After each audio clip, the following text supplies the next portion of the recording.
de Foucault en nuestros días, que yo creo que es el procedimiento comunicativo más eficaz que conozco para esa discusión de nuestro platonismo implícito. Es sobre un cuadro de Magritte y se llama Ce n'est pas une pipe. Y hace lo mismo, pero no os lo puedo contar ahora. Nos pone una pipa en la pizarra, ya lo estoy contando. Nos pone una pipa y pone debajo, esto no es una pipa. Y luego lo marca. Y entonces, claro, ¿qué relación hay ahí entre imagen, texto y la pipa ideal, sin la cual nosotros no podríamos ni siquiera comprender por qué aquello es una pipa o no, si además parece una pipa? Bueno, todavía no entramos en Foucault. Creer que es razonable la pregunta, cuidado con esto, de lo verdadero o falso es mi juicio, en lugar de la verdad es los conceptos del hombre, entonces, no la verdad ontológica. Mi juicio sobre el cuadro duplica el cuadro y además los extiende y los coloca en una situación donde lo que se investiga es la adecuación o no. El cuadro del concepto, el contenido eidético ideal, el contenido intencional del concepto, y el cuadro real son dos que tienen que concordar o que adecuarse, que no sabemos bien qué puede hacer eso, puesto que no es una semejanza. Pero duplicar la realidad y luego separarla se llama platonismo. Y además no poder nunca llegar a encontrar cuál sea el vínculo.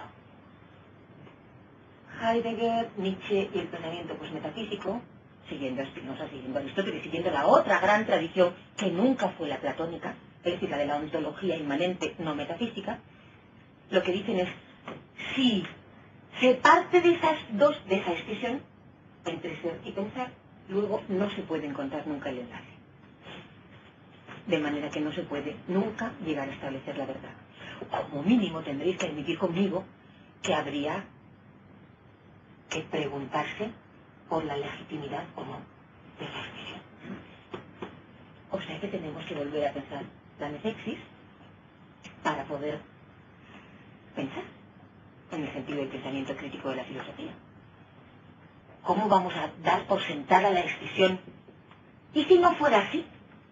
¿Y si ser y pensar estuvieran enlazados de antemano? ¿Y si ese enlace de antemano fuera el que permitiera toda verdad, tanto para los juicios como para... Bueno, esto no era de nuestro asunto, solo daros cuenta, claro, de que no es lo mismo veritas que alesia. Voy a poner otro ejemplo, otros dos ejemplos. ¿Podemos, Rafael, cuando tú quieras? Cuando quieras. Sí, pues empezamos, ¿vale? Vale.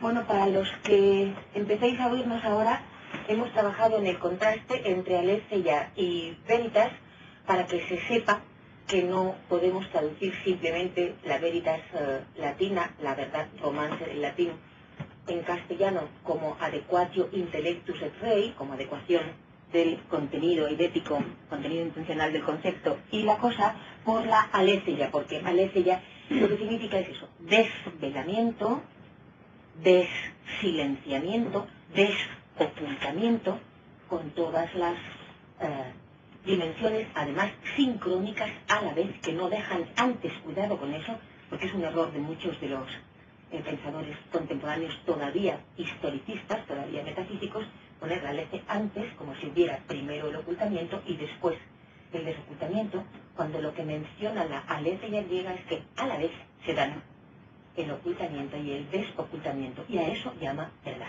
Bueno, otros dos ejemplos y entramos ya en nuestra lección de imposibilidad de traducción. Si yo digo Moira y lo traducimos por el fatum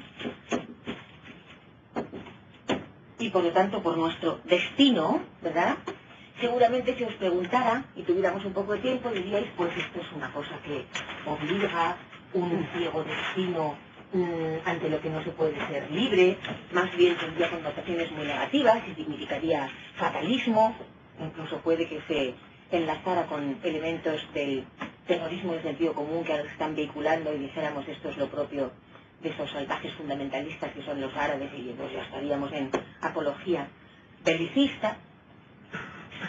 Fatum dice destino, en griego destino, moira, y estamos usando la misma palabra, lo que significa es el envío, el lote de lo que se nos da a cada uno. Por lo tanto, en traducción, si queréis, secularizada, contexta.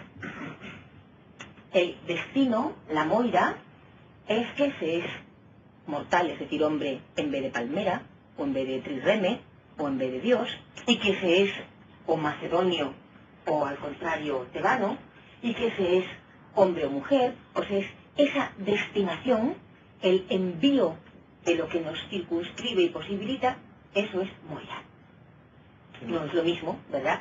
No es lo mismo que el destino fatal, en un sentido sobre todo, porque hace ya notar, y este va a ser uno de los motivos de desenvolvimiento de nuestro trabajo teórico de esta tarde, hace ya notar que hay una acepción por parte de Grecia con carácter prácticamente uniforme. Yo diría que de nuevo aquí, en cierto modo, el platonismo de la academia, el platonismo platónico es una excepción, hace notar una acepción positiva, una acepción afirmativa del límite. Lo que limita, lo que circunscribe, lo que determina el peras, el término, el confín, lo que configura, lo que da forma, todo esto no es un obstáculo, una imposibilidad, algo a sobrepasar, sino aquello que constituye, aquello sin lo cual no se es lo que se es o no se es sencillamente. Por ejemplo, en relación a moira, y pongo otro ejemplo, te doy la palabra, Javier. Último ejemplo, el término arjé. Podríamos multiplicarlos. El término arjé, que todavía está en muchas de nuestras voces, arqueología, significa, lo traducimos por principio. Como veis aquí, la anfibología, la equivocidad no es tan grande como en el término verdad, entre veritas y aletheia, pero también, ¿verdad? Si no advertimos nada, principio, incluido en una superficie de inscripción como es la metafísica del tiempo de la historia que progresa, de la cual ya hemos hablado, significa inmediatamente origen. Claro, origen, ¿verdad? Bueno, pues para Grecia significa ley. Pero no es lo mismo. No es lo mismo. En el sentido en que nosotros hablamos de los primeros principios, o de los principios supremos, es decir, lo que constituye. Y por lo tanto no hace mención al tiempo cronológico de la imaginación al que nosotros ya nos hemos referido, ¿verdad? No siempre, en algunas ocasiones también arjé significa origen, y podríamos decir que una de las dialécticas permanentes del pensamiento presocrático es la de la acepción de origen y la acepción de ley.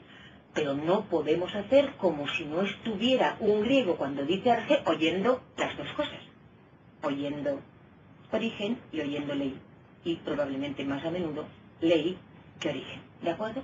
Por tanto, entonces, cuidado con esos términos esenciales y a la hora de traducirlos, como veis, esto ya es sí entrar en el contexto griego para estudiar Grecia, hacerse cargo de qué es lo que está significando en los textos.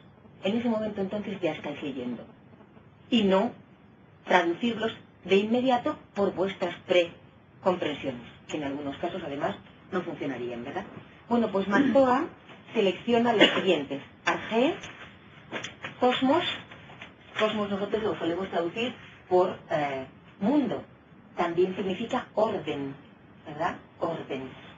Cualquier sistema de orden es un cosmos. Y muy a menudo también significa cielo. Lógicamente, por antonomasia. Aion, ya hemos hablado el otro día de ello, del tiempo absoluto, del instante, que habíamos dicho que era mesotés, que era término de enlace, pero de enlace constituyente no obtenido por división en la extensión entre los dos extremos, a los que constituye o bien a uno por defecto y a otro por exceso, ¿verdad? Es decir, ya veo que no, por las caras, que no estáis entendiendo eso. Si estábamos hablando de aion y decíamos que había también aidion, del tiempo eterno constante,